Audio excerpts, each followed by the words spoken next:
ഇപ്പം 3 കേസായി, ഒരു 10 കേസ് വരെയെങ്കിലും വരും. അതൊരു പൊളിറ്റിക്കലായിട്ടുള്ളൊരു ട്രെൻഡാണ്. പല അതിജീവിതമാരും ഇതുപോലെ രംഗത്ത് വന്ന് അദ്ദേഹത്തിനെതിരായിട്ട് അദ്ദേഹമായിട്ട് ബന്ധപ്പെട്ടുള്ളവരാം രാഷ്ട്രീയമായ കാഴ്ചപ്പാടോടുകൂടി അല്ലെങ്കിൽ മോണിറ്ററി ആയ ബെനിഫിറ്റോടു കൂടി ആകാം അതൊക്കെ വന്നിരിക്കുന്നത്. എന്തുകൊണ്ടാണ് ആ പരാതി അത്ര അന്ന് കൊടുക്കാത്തത്? വളരെ പ്രസക്തമായ ചോദ്യമല്ലേ. ഇത് എത്രയോ 1-1.5-2 വർഷം കഴിഞ്ഞിട്ടാണ് ആ പരാതിയായിട്ട് വരുന്നത്. അപ്പോൾ ഡിലേയുടെ FIR ആണ് അതിനകത്ത്. അപ്പോൾ നിയമപരമായിട്ട് അത് നിലനിൽക്കില്ല എന്ന് അത് സുപ്രീം കോടതി പല ഓർഡറിനകത്തും പറഞ്ഞിട്ടുണ്ട്. ഇപ്പോൾ 226 കൊടുക്കണമെന്ന് പറയുന്നതിൻ്റെ കാരണം ഉദ്യോഗസ്ഥർക്കെതിരായിട്ട് നടപടി വരണം. കാരണം ഒരു FIR എങ്ങനെയാണ് എടുക്കേണ്ടതെന്ന് കൃത്യമായിട്ട് പല ഉദ്യോഗസ്ഥർക്കും അറിയാം. ഈ 3 കേസ് FIR എടുത്തിരിക്കുന്ന ആരാണെന്ന് എനിക്കറിയില്ല. നിയമ നടപടിയിലേക്ക് രാഹുൽ മാങ്കൂട്ടം പോകുന്നു. തനിക്കെതിരായിട്ട് പരാതി കൊടുത്തവരുടെ പരാതി ശരിയല്ല, അതൊരു ഫാബ്രിക്കേറ്റഡ് ആണ് എന്നാണ് അദ്ദേഹത്തിൻ്റെ വാദഗതി. ആ രീതിയിലേക്ക് മിക്കവാറും പോകുന്നത് കൊണ്ട് ഇനി അത് പേടിച്ച് പലരും ഇനി ഈ രീതിയിലുള്ള പരാതിയായിട്ട് രംഗത്ത് വരാനുള്ള സാധ്യത വളരെ കുറവായിട്ടാണ് തോന്നുന്നത്. രാഹുൽ മാങ്കൂട്ടത്തിൽ MLA-ക്കെതിരായ കേസുകളിൽ ഇനി എന്ത് സംഭവിക്കും? 3 കേസുകളിലും ജാമ്യം ലഭിക്കുമോ? കൂടുതൽ കേസുകൾ ഇനി വരാൻ സാധ്യതയുണ്ടോ? മാങ്കൂട്ടത്തിലിനെ MLA സ്ഥാനത്ത് നിന്ന് പുറത്താക്കുമോ? ഇക്കാര്യങ്ങളാണ് ചർച്ച ചെയ്യാൻ പോകുന്നത്. Retired SP George Joseph sir ഒപ്പമുണ്ട്. ജോർജ് ജോസഫ് സാർ, ഈ രാഹുൽ മാങ്കൂട്ടത്തിൽ MLA 3ാമത്തെ ബലാത്സംഗ കേസിൽ ജാമ്യം നേടി പുറത്തിറങ്ങിയിട്ടുണ്ട്. പക്ഷേ ഇപ്പോഴും രാഹുൽ കുരുക്കിലാണ് എന്നാണ് പലരും പറയുന്നത്. കാരണം 1ാമത്തെയും 2ാമത്തെയും കേസുകളിൽ ജാമ്യാപേക്ഷയിൽ വിധി വന്നിട്ടില്ല. ഈ കേസുകളിൽ തിരിച്ചടി ഉണ്ടാകാനുള്ള സാധ്യതയുണ്ട്. ഞാൻ അങ്ങനെ ഒരു സാധ്യത കാണുന്നില്ല. കേസുകളെല്ലാം നിയമപരമായിട്ട് നമ്മൾ നോക്കിക്കഴിയുമ്പോൾ വീക്കായ കേസുകളാണ്. പക്ഷേ ഒരാളെ അറസ്റ്റ് ചെയ്തു. ആരോപണങ്ങളൊക്കെ പറയുന്നത് വളരെയധികം പണിഷ്മെൻ്റ് കിട്ടുന്ന കുറ്റങ്ങൾ തന്നെയാണ് ആരോപിച്ചിരിക്കുന്നത്. പക്ഷേ ആ ആരോപണം, ആ കുറ്റങ്ങൾ നിലനിൽക്കുമോ ഇല്ലയോ എന്നുള്ളതാണ് ഇവിടെ പ്രസക്തമായ ചോദ്യം. അത് അന്വേഷണ ഉദ്യോഗസ്ഥൻ്റെ തീരുമാനമാണ്, അല്ലെങ്കിൽ കോടതിയുടെ തീരുമാനത്തിലേക്ക് കാര്യങ്ങൾ നീങ്ങും. കാരണം അദ്ദേഹത്തിൻ്റെ ആ 3 സ്ത്രീകളുമായിട്ടുള്ള മറ്റുള്ള ബന്ധങ്ങൾ പോട്ടെ, 3 സ്ത്രീകളുടെ ബന്ധങ്ങൾ അത് വിത്ത് കൺസെൻ്റ് ആയപ്പം അതിനകത്തുള്ള ആ റേപ്പൊന്നും നിലനിൽക്കത്തില്ല എന്ന് ഞാൻ നേരത്തെ പറഞ്ഞു കഴിഞ്ഞ കാര്യങ്ങളാണ്. അതുകൊണ്ട് 3 കേസും അത് ഒരു അക്യൂറ്റിലേക്ക് തന്നെ പോകും, അതിന് യാതൊരു സംശയമില്ല. അതുകൊണ്ട് രാഹുൽ മാങ്കൂട്ടത്തിന് സുരക്ഷിതനായി അദ്ദേഹത്തിന് ഇനി മുന്നോട്ട് ജീവിതം നയിച്ചു കൊണ്ടുപോകാം എന്നാണ് ഞാൻ കരുതുന്നത്. സാർ, പക്ഷേ ഈ മാങ്കൂട്ടത്തിൽ MLA പ്രതിയായ 1ാമത്തെ ബലാത്സംഗ കേസിൽ ചില പരാമർശങ്ങൾ ഹൈക്കോടതി നടത്തിയതല്ലേ? അതായത് അവിവാഹിതനായ രാഹുൽ വിവാഹിതയായ യുവതിയുമായി ഉഭയസമ്മത പ്രകാരം ലൈംഗിക ബന്ധത്തിൽ ഏർപ്പെട്ടതിൽ നിയമപരമായി എന്താണ് തെറ്റ് എന്നായിരുന്നു കോടതിയുടെ ഒരു പ്രസക്തമായ ചോദ്യം. അതേസമയം തന്നെ ബലം പ്രയോഗിച്ചതും ഗർഭഛിദ്രത്തിന് നിർബന്ധിച്ചതുമടക്കം പ്രഥമ വിവരമൊഴിയിലുള്ള കാര്യങ്ങൾ ഗൗരവതരമാണ് എന്നുകൂടി കോടതി വാക്കാൽ അഭിപ്രായപ്പെട്ടിട്ടുമുണ്ട്. അപ്പോൾ ഹൈക്കോടതി വിധി ഇനി രാഹുലിന് അനുകൂലമാകുമെന്ന് പ്രതീക്ഷിക്കാൻ കഴിയുമോ? ഇല്ല, രണ്ടാമത് പറഞ്ഞ കാര്യത്തിന് അബോർഷനും അങ്ങനെയുള്ള കാര്യമൊക്കെ പറഞ്ഞെങ്കിലും ആരോപണം ഉണ്ടെങ്കിലും അതിനൊന്നും വലിയ തെളിവുകളൊന്നും ഉണ്ടാകുമെന്ന് എനിക്ക് തോന്നണില്ല. അത് ആദ്യത്തെ അതിജീവിതയായാലും ശരി, 2ാമത്തെ 3ാമത്തെ ആയാലും ശരി, ഈ ഇല്ലീഗൽ പ്രഗ്നൻസി ഉണ്ടായി അത് അബോർട്ട് ചെയ്ത് കളഞ്ഞു, അങ്ങനെയുള്ള കാര്യത്തിന് മതിയായ തെളിവുകളൊന്നും ലഭിക്കാൻ സാധ്യതയില്ല. അപ്പോൾ ആ ആരോപണം വളരെ സീരിയസ് ആണെന്ന് ഹൈക്കോടതി പറഞ്ഞിട്ടുണ്ടെങ്കിലും തെളിവുകളുണ്ടാകാനുള്ള സാധ്യത വളരെ ബ്ലീക്കായിട്ടാണ് ഞാൻ കാണുന്നത്. അതിൻ്റെ അർത്ഥം ഈ പറഞ്ഞ ആൾക്കാരെല്ലാവരും ഇങ്ങനെ ഒരു ആരോപണം പറയും, അത് ആ റേപ്പെന്ന് പറയുന്ന ആരോപണം അതൊരു കൺസെൻറ്റോട്, ഒരു സമ്മതത്തോടു കൂടിയുള്ള ഒരു ലൈംഗികമായ വീഴ്ചകളാണ് എന്നുള്ള രീതിയിലാണ് അത് വരുന്നത്. അതുകൊണ്ട് ആദ്യത്തെ പാർട്ട് പോയി കഴിഞ്ഞാൽ 2ാമത്തെ പാർട്ടിന് എവിഡൻസ് ഇല്ലാത്തതുകൊണ്ട് 3 കേസുകളും അങ്ങനെ ആരോപണം പറയുന്നുണ്ടെങ്കിലും അതിന് ഒരു എവിഡൻസ് കൊണ്ടുവരാനായിട്ട് കഴിയില്ല പോലീസിന് എന്നാണ് ഞാൻ കരുതുന്നത്. സാർ, കഴിഞ്ഞ വീഡിയോകളിലെല്ലാം സാർ സൂചിപ്പിച്ചിരുന്നു തന്നെ പോലീസ് വേട്ടയാടുകയാണ് എന്ന് ചൂണ്ടിക്കാട്ടി രാഹുലിന് ഹൈക്കോടതിയിൽ സമീപിക്കാമെന്നാണ് അന്ന് സാറ് പറഞ്ഞത്. അതെങ്ങനെയാണ് ഇതിന് സാധിക്കുക? അതിൻ്റെ ഒരു നിയമവശം എന്താ? അത് ഹൈക്കോടതിയിൽ ഇതുപോലെ ഇപ്പം 3 കേസായി, ഒരു 10 കേസ് വരെയെങ്കിലും വരും. അതൊരു പൊളിറ്റിക്കലായിട്ടുള്ളൊരു ട്രെൻഡാണ്. പല അതിജീവിതമാരും ഇതുപോലെ രംഗത്ത് വന്ന് അദ്ദേഹത്തിനെതിരായിട്ട് അദ്ദേഹമായിട്ട് ബന്ധപ്പെട്ടുള്ളവരാം രാഷ്ട്രീയമായ കാഴ്ചപ്പാടോടുകൂടി അല്ലെങ്കിൽ മോണിറ്ററി ആയ ബെനിഫിറ്റോടു കൂടി ആകാം അതൊക്കെ വന്നിരിക്കുന്നത്. എന്തുകൊണ്ടാണ് ആ പരാതി അത്ര അന്ന് കൊടുക്കാത്തത്? വളരെ പ്രസക്തമായ ചോദ്യമല്ലേ. ഇത് എത്രയോ 1-1.5-2 വർഷം കഴിഞ്ഞിട്ടാണ് ആ പരാതിയായിട്ട് വരുന്നത്. അപ്പോൾ ഡിലേയുടെ FIR ആണ് അതിനകത്ത്. അപ്പോൾ നിയമപരമായിട്ട് അത് നിലനിൽക്കില്ല എന്ന് അത് സുപ്രീം കോടതി പല ഓർഡറിനകത്തും പറഞ്ഞിട്ടുണ്ട്. അതുകൊണ്ട് ഈ പറയുന്ന രീതിയിലുള്ള അദ്ദേഹത്തിനെ പ്രോസിക്യൂട്ട് ചെയ്യാനുള്ള സാധ്യത വളരെ കുറവാണ്. 226 പരിധി ഞാൻ പറയുന്നതിൻ്റെ കാരണം അത് ഹൈക്കോടതി റിട്ട് കൊടുക്കണം. നിരന്തരമായി ഒരു കേസ് നിലനിൽക്കാത്ത രീതിയിലുള്ള മൊഴി കൊടുത്ത് പോലീസിൻ്റെ സപ്പോർട്ടോടുകൂടി അത് രാഷ്ട്രീയപരമായ ചില സമ്മർദ്ദത്തിൻ്റെ പുറത്ത് ഇദ്ദേഹത്തിനെ ഹറാസ് ചെയ്യുന്നു എന്നുള്ള ഒരു രീതിയിൽ ഹൈക്കോടതി കൊടുത്തു കഴിഞ്ഞാൽ അതിൻ്റെ മെറിറ്റും ഡീമെറിറ്റും ഒക്കെ ഹൈക്കോടതി നോക്കും. കാരണം പോലീസിന് എവിടെയെങ്കിലും തെറ്റുപറ്റിയിട്ടുണ്ടോ? പറ്റിയെന്നാണ് രാഹുൽ മാങ്കൂട്ടൻ 226 അനുസരിച്ച് ഹൈക്കോടതി പറയുന്നത്. മനഃപൂർവ്വം തന്നെ രണ്ടുപേരും തമ്മിലുള്ള ബന്ധത്തിലുള്ള ഒരു സെക്സാണ്. അതുതന്നെയല്ല, അവരെല്ലാവരും വിവാഹിതരാണ്. ഇദ്ദേഹം വിവാഹം കഴിച്ചിട്ടില്ല. അങ്ങനെയുള്ള സെക്സ് കുറ്റകരമല്ല എന്ന കേരള ഹൈക്കോടതി, ഇന്ത്യയിലെ പല ഹൈക്കോടതികളും സുപ്രീം കോടതി വരെ പറഞ്ഞു കഴിഞ്ഞു. അപ്പോൾ അതുകൊണ്ട് ആ കേസ് നിലനിൽക്കത്തില്ല, 3 കേസ് നിലനിൽക്കത്തില്ല എന്ന് തന്നെയാണ് ഞാൻ കരുതുന്നത്. അതുകൊണ്ട് ഹൈക്കോടതി അത് പരിശോധിക്കണം. പോലീസിൻ്റെ ഭാഗത്ത് വീഴ്ചയുണ്ടോ? കോടതി അത് അനലൈസ് ചെയ്തതും ജാമ്യം കൊടുക്കാതിരുന്നതും ഡീറ്റെയിൻ ചെയ്തതുമൊക്കെ കോടതിയുടെ ഭാഗത്ത് ജില്ലാ കോടതികൾ അല്ലെങ്കിൽ ജുഡീഷ്യൽ കോടതികളിൽ എവിടെയെങ്കിലും തെറ്റുകൾ പറ്റിയിട്ടുണ്ടോ? അതുകൂടെ ഹൈക്കോടതിക്ക് പറയാൻ 226 226 ഭരണഘടന പ്രകാരം അധികാരമുണ്ട്. പോലീസിൻ്റെ ഭാഗത്ത് ലാപ്സസ് ഉണ്ടോ, കോടതിയുടെ ഭാഗത്ത് ഇല്ലീഗലായിട്ട് ഡീറ്റെയിൻ ചെയ്തിട്ടുണ്ടോ, ആ ഭാഗത്ത് ലാപ്സസ് ഉണ്ടോ, ഇതൊക്കെ പരിശോധിക്കാനായിട്ട് ഹൈക്കോടതിക്ക് അധികാരമുണ്ട്. ഹൈക്കോടതിയുടെ കീഴിലുള്ള ലോവർ കോടതികളാണ് ഇതെല്ലാം. അതുകൊണ്ട് ഹൈക്കോടതിക്ക് അത് പരിശോധിക്കാം. ഷെർഷറി എന്നാണ് പറയുന്നത് 226 അനുസരിച്ച്. സർ, തന്റെ അറസ്റ്റ് നടപടിക്രമങ്ങൾ പാലിച്ചല്ല എന്ന് ജാമ്യാപേക്ഷയിൽ രാഹുൽ വാദിച്ചിരുന്നു. ആ വാദം കോടതി അംഗീകരിക്കുകയും ചെയ്തതാണ്. അങ്ങനെയെങ്കിൽ ഉദ്യോഗസ്ഥർക്കെതിരെ നടപടി ഉണ്ടാകേണ്ടേ? അതുകൊണ്ടാണ് ഞാൻ പറഞ്ഞത് ഹൈക്കോടതി 226 കൊടുക്കണമെന്ന് പറയുന്നതിൻ്റെ കാരണം ഉദ്യോഗസ്ഥർക്കെതിരായിട്ട് നടപടി വരണം. കാരണം ഒരു FIR എങ്ങനെയാണ് എടുക്കേണ്ടതെന്ന് കൃത്യമായിട്ട് പല ഉദ്യോഗസ്ഥർക്കും അറിയാം. ഈ 3 കേസ് FIR എടുത്തിരിക്കുന്ന ആരാന്ന് എനിക്കറിയില്ല. 3 പേർക്കും അറിയില്ല എന്ന് തന്നെ പറയേണ്ടി വരും. അവർ 154 CRPC നന്നായിട്ട് പഠിച്ചിട്ടില്ല എന്നാണ് ഇത് പറയാനൊക്കെ ഒന്ന്. അതുതന്നെ ഈ BNS പ്രകാരവും BNSS പ്രകാരവും CRPC അനുസരിച്ച്, പുതിയ CRPC അനുസരിച്ച് എങ്ങനെയാണ് FIR എടുക്കേണ്ടതെന്ന് അവർ പഠിച്ചിട്ടില്ല. ഒരു FIRൻ്റെ വാലിഡിറ്റി എന്താണെന്ന് അവർക്കറിയില്ല. അത് ചുമ്മാ അങ്ങ് പറഞ്ഞു വരണം എഴുതുന്നല്ല. അതിൻ്റെ അകത്ത് ഇൻഗ്രീഡിയൻസ് വളരെ ഇമ്പോർട്ടൻ്റ് ആണ്. ഏറ്റവും പരമപ്രദമായ ഒരു കേസിൻ്റെ അടിത്തറയെന്ന് പറയുന്നത് FIR തന്നെയാണ്. FIRഉം FI സ്റ്റേറ്റ്മെൻറ്റും അവിടെയാണ്. അത് ഞാൻ പല സന്ദർഭത്തെയും പറഞ്ഞിട്ട്, FI സ്റ്റേറ്റ്മെൻറ്റിനകത്തൊരു കോഗ്നിസൻസ് ഒഫൻസ് നിലനിൽക്കുന്നില്ലെങ്കിൽ FI സ്റ്റേറ്റ്മെൻറ്റ് വാദിയുടെ ഒപ്പിടിച്ച ശേഷം റെഫർ ചെയ്ത് കളയാനും ആ FIR തന്നെ റെഫർ ചെയ്ത് കളയാനും പോലീസിന് അധികാരമുണ്ട്, SHOയ്ക്ക് അധികാരമുണ്ട്. അതൊക്കെ അവർ പഠിച്ചിട്ടുണ്ടോ എന്ന് എനിക്കറിയില്ല. അങ്ങനെയൊക്കെ ധാരാളം അത് ക്രിമിനൽ ഇൻവെസ്റ്റിഗേഷനകത്ത് അത് എല്ലാം പറഞ്ഞിട്ടുള്ള കാര്യങ്ങൾ. പോലീസ് സ്റ്റാൻഡിങ് ഓർഡേഴ്സിനകത്ത് ഇതെല്ലാം വ്യക്തമായിട്ട് എത്രയോ കാലഘട്ടങ്ങളായിട്ട് അവിടെ എഴുതി വച്ചിരിക്കുന്നത്. അതെല്ലാം ഫോളോ ചെയ്തിട്ടല്ലേ ഇതുവരെയുള്ള പോലീസിൽ വളരെ പ്രശസ്തരായ ഉദ്യോഗസ്ഥന്മാരെല്ലാം അങ്ങനെയാണ്. നിയമം കൃത്യമായി പരിപാലിച്ച് മുന്നോട്ട് പോകും. FIR വാലിഡ് അല്ലെങ്കിൽ അത് റെഫർ ചെയ്ത് കളയും. അങ്ങനെയാണ് ഇതുവരെയുള്ള. പക്ഷേ ഇപ്പോഴങ്ങനെയല്ല.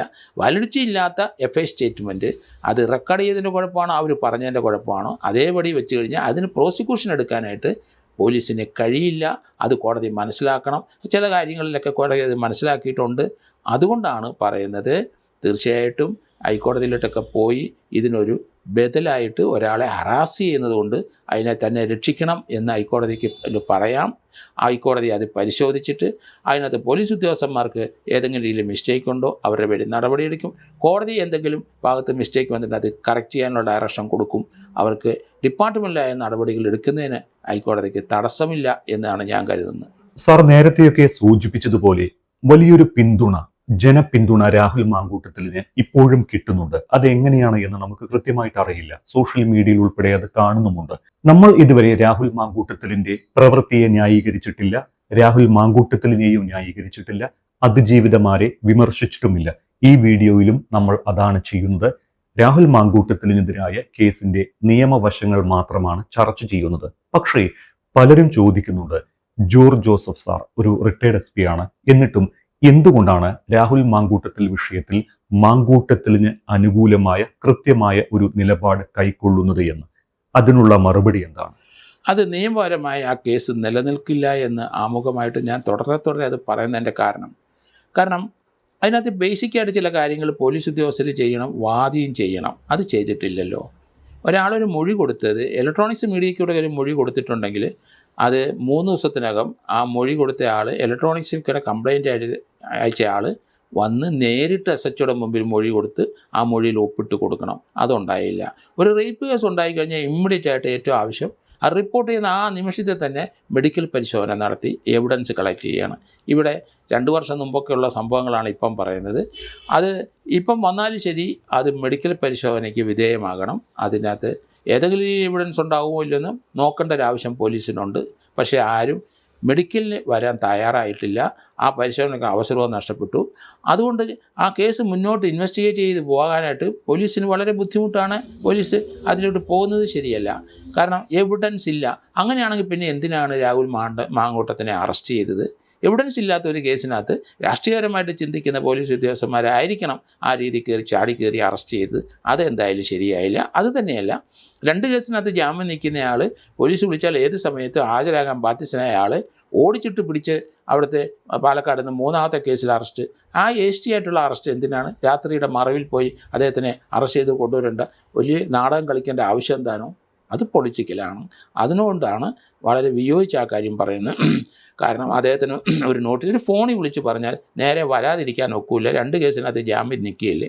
അതുകൊണ്ട് അത് ചെയ്യാതെ രാഷ്ട്രീയമായി കളിച്ച പോലീസ് ഉദ്യോഗസ്ഥന്മാരെ പ്രോസിക്യൂട്ട് ചെയ്യേണ്ടി വരും എന്ന് തന്നെയാണ് ഞാൻ കരുതുന്നത്. ജോർജ് ജോസഫ് സാർ, മാങ്കൂട്ടത്തിൽ ഇപ്പോൾ ജയിൽ മോചിതനായി വീട്ടിൽ കഴിയുകയാണ്. കഴിഞ്ഞ ദിവസം നിയമസഭാ സമ്മേളനത്തിലും അദ്ദേഹം പങ്കെടുത്തിരുന്നില്ല. ബജറ്റായിട്ട് പോലും നിയമസഭയിൽ എത്തിയിരുന്നില്ല. രാഹുലിനെതിരെ ഇനിയും പരാതികൾ വരാൻ സാധ്യതയുണ്ട് എന്ന് സാർ നേരത്തെ പറഞ്ഞല്ലോ. അതിന്റെ എല്ലാം ഉള്ളടക്കം സമാനമായിരിക്കുമെന്ന് കരുതുന്നുണ്ടോ? പ്രത്യേകിച്ച് കഴിഞ്ഞ 3 പരാതികളിലും ഒരേ കാര്യങ്ങൾ തന്നെയാണ് ആവർത്തിച്ച് പറയുന്നത്. ആ ഒരു സ്ഥിതി ഇതേ രീതിയിലുള്ള ആവർത്തന സ്വഭാവത്തോടു കൂടിയ കേസുകൾ തന്നെയായിരിക്കും. വ്യത്യസ്തമായ വേറൊരു കേസില്ല. അദ്ദേഹത്തിന് പൊതുവായിട്ട് ചാർത്തുന്ന ചില കുറ്റാരോപണങ്ങളുണ്ട്. ആ കുറ്റാരോപണങ്ങൾ മുഴുവൻ ഒരേ ആൾ, ഒരേ ബ്രെയിൻ, ഒരേ ബുദ്ധിജീവി തന്നെയാണ് ഡ്രാഫ്റ്റ് ചെയ്ത് കൊടുക്കുന്നതെന്നാണ് ഇതിൽ നിന്ന് മനസ്സിലാക്കുന്നത്. അതിലേക്ക് വരണം. കാരണം ആ 3 കേസുകളും ഹൈക്കോടതിയുടെ നിരീക്ഷണത്തിൽ വന്നു കഴിഞ്ഞിട്ട് ആ 3 പേരും പറയട്ടെ അവർ കൊടുത്തിരിക്കുന്ന പരാതി എങ്ങനെയാണ്, അത് ആരാണ് ഡ്രാഫ്റ്റ് ചെയ്തത്, ആരാണ് അതിനകത്ത് ഒപ്പിട്ടിരിക്കുന്നത്, ഇവർ ഒപ്പിട്ടിട്ടുണ്ടോ, അത് ആരുടെ നിയമോപദേശമാണ് അവർ ലഭിച്ചത്, ആളുടെ കാര്യം പറഞ്ഞല്ലേ പറ്റുള്ളൂ. അയാളെ ഈ കേസ് ഫോൾസായിട്ട് രജിസ്റ്റർ ചെയ്തെന്ന് സ്ഥാപിക്കാൻ, അങ്ങനെ രജിസ്റ്റർ ചെയ്യാനായിട്ട് ഇവർക്ക് പ്രേരകമായ ആളെ പ്രോസിക്യൂട്ട് ചെയ്യേണ്ടിയും വരും. ആ ആളെ കണ്ടെത്തിയല്ലേ പറ്റുള്ളൂ. സാർ, തെരഞ്ഞെടുപ്പ് അടുത്ത് വരികയാണ്. മാങ്കൂട്ടത്തിനെതിരെ തുടരെ പരാതികൾ വരുന്നതിന് പിന്നിൽ ഒരു രാഷ്ട്രീയമുണ്ടോ? അങ്ങനെ സംശയിക്കണോ? താങ്കൾക്ക് അങ്ങനെ ഒരു സംശയമുണ്ടോ? അല്ല, ഇനി അങ്ങനെയുള്ള പരാതി വരാനുള്ള സാധ്യതകൾ കുറഞ്ഞു വരുന്നത്. കാരണം നിയമ നടപടിയിലേക്ക് രാഹുൽ മാങ്കൂട്ടം പോകുന്നു. തനിക്കെതിരായിട്ട് പരാതി കൊടുത്തവരുടെ പരാതി ശരിയല്ല, അതൊരു ഫാബ്രിക്കേറ്റഡ് ആണ് എന്നാണ് അദ്ദേഹത്തിൻ്റെ വാദഗതി. ആ രീതിയിലേക്ക് മിക്കവാറും പോകുന്നത് കൊണ്ട് ഇനി അത് പേടിച്ച് പലരും ഇനി ഈ രീതിയിലുള്ള പരാതിയായിട്ട് രംഗത്ത് വരാനുള്ള സാധ്യത വളരെ കുറവായിട്ടാണ് തോന്നുന്നത്. അതുകൊണ്ടാണ് ഞാനത് പറയുന്നത്. അദ്ദേഹത്തിന് ഈ രാഷ്ട്രീയപരമായിട്ട് അദ്ദേഹത്തിന് ഇപ്പം ഡി മുരളി MLA ഒരു കംപ്ലൈൻറ്റ്, ഒരു പ്രിവിലേജ് ഹനിച്ചു എന്നുള്ള രീതിയിൽ സ്പീക്കർക്ക് കൊടുത്തിട്ടുണ്ട്. അതിന് തീർച്ചയായിട്ടും ഈ ഗവൺമെൻറ്റിൻ്റെ ഇപ്പോഴത്തെ അസംബ്ലി പിരിച്ചുവിടുന്നതിന് മുമ്പ് അതിനെ സംബന്ധിച്ച് പ്രിവിലേജ് കമ്മിറ്റി എന്തെങ്കിലും തീരുമാനം എടുക്കാനുള്ള സാധ്യത കൂടുതലാണ്. രാഷ്ട്രീയപരമായിട്ട് അങ്ങനെയാണ് അത് മുന്നോട്ട് പൊയ്ക്കൊണ്ടിരിക്കുന്നത്. അതുകൊണ്ട് പ്രിവിലേജ് കമ്മിറ്റിക്ക് നടപടി എടുക്കുന്നത് കോടതി ചലഞ്ച് ചെയ്യാൻ കഴിയില്ല. ഭരണഘടന അനുസരിച്ച്, കോൺസ്റ്റിറ്റ്യൂഷൻ അനുസരിച്ച് പ്രിവിലേജ് കമ്മിറ്റി സ്പീക്കറുടെ കീഴിലുള്ള പ്രിവിലേജ് കമ്മിറ്റി എടുക്കുന്ന തീരുമാനം ഒന്നും. പക്ഷേ അവിടെ രാഹുൽ മാങ്കൂട്ടത്തിന് MLA ആയതുകൊണ്ട് അദ്ദേഹത്തിന് ആ പ്രിവിലേജ് കമ്മിറ്റി മുമ്പിൽ ഹാജരാകാനും അദ്ദേഹത്തിൻ്റെ ഭാഗം പറയാനുമുള്ള അവകാശമുണ്ട്. അതിനുശേഷം മാത്രമേ ഒരു തീരുമാനം എടുക്കാൻ കഴിയുള്ളൂ. അതേസമയത്ത് ഇദ്ദേഹമല്ലാതെ 3 പേര് സമാന കുറ്റങ്ങൾ ചെയ്ത് ആരോപിക്കപ്പെട്ട 3 പേരും വേറെ 2 പേരും ഹൈക്കോടതി 2 പേരും കൂടെ അസംബ്ലിയിൽ ഇരിപ്പുണ്ടല്ലോ.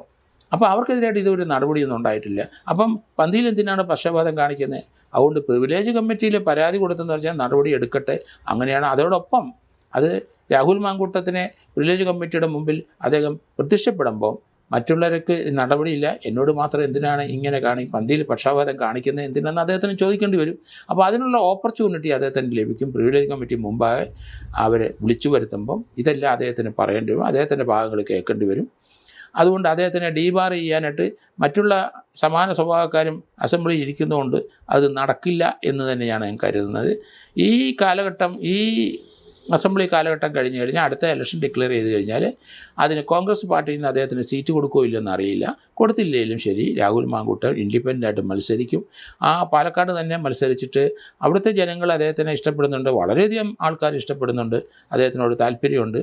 അതുകൊണ്ട് അത് ഇൻഡിപെൻഡൻ്റ് നിന്നാലും ജയിക്കും എന്നാണ് ഞാൻ കരുതുന്നത്. ഒരുപക്ഷേ ഇപ്പോൾ 3 കേസുകളാണ് ഉള്ളത്. ഈ 3 കേസുകളിലും രാഹുലിന് ജാമ്യം കിട്ടിയാൽ പിന്നീട് എന്തായിരിക്കും അടുത്ത സ്റ്റെപ്പ് രാഹുൽ മാങ്കൂട്ടത്തിൽ? ഇതിനകത്ത് കോടതിയുടെ നിരീക്ഷണം പോലെ ഇരിക്കും. ഇതിനകത്ത് നിയമപരമായ ഒരു പ്രോസിക്യൂഷന് സ്കോപ്പില്ല എങ്കിൽ കോടതി അത് രാഹുൽ മാങ്കൂട്ടം പരാതി കൊടുത്ത ക്വാഷ് ചെയ്ത് ഈ 3 എഫ്ഐആറും ക്വാഷ് ചെയ്ത് കളയാൻ പറ്റും. അതിന് സമയമായിട്ടില്ല. പോലീസ് അന്വേഷിക്കട്ടെ. അതിനൊരു ഫാക്ച്വൽ റിപ്പോർട്ട് പോലീസ് കൊടുക്കണമല്ലോ. ഇത്ര നാൾ അന്വേഷിച്ചിട്ട് പോലീസ് എന്ത് കണ്ടുപിടിച്ചു എന്ന് കോടതി പറയണമല്ലോ. അത് പരിശോധിച്ച് കഴിഞ്ഞാൽ അത് 3 എഫ്ഐആറും ക്വാഷ് ചെയ്യാനായിട്ടുള്ള സാധ്യത വളരെ കൂടുതലായിട്ടാണ് ഞാൻ കാണുന്നത്. തിങ്കളാഴ്ച നിയമസഭ എത്തിക്സ് കമ്മിറ്റി ചേരാനിരിക്കുകയാണ്. രാഹുലിനെ അയോഗ്യനാക്കണമെന്ന പരാതിയാണ് അവിടെ പരിഗണിക്കുന്നത്. രാഹുലിനെ MLA സ്ഥാനത്ത് നിന്ന് അയോഗ്യനാക്കാൻ സാധിക്കുമോ? അയോഗ്യനാക്കാൻ പുരോഗതി കമ്മിറ്റിക്ക് അധികാരമുണ്ട്. പക്ഷേ വേറെ അവിടെ 3 പേര് ഇരിക്കുന്നതുകൊണ്ട് എങ്ങനെയാണ് ഇദ്ദേഹത്തിനെ മാത്രം അയോഗ്യനാക്കുന്നത്? മറ്റൊരു കൂടെ അയോഗ്യനാകും? ഒന്നിച്ചൊരു നടപടിയല്ലേ എടുക്കാൻ ഒക്കുള്ളൂ.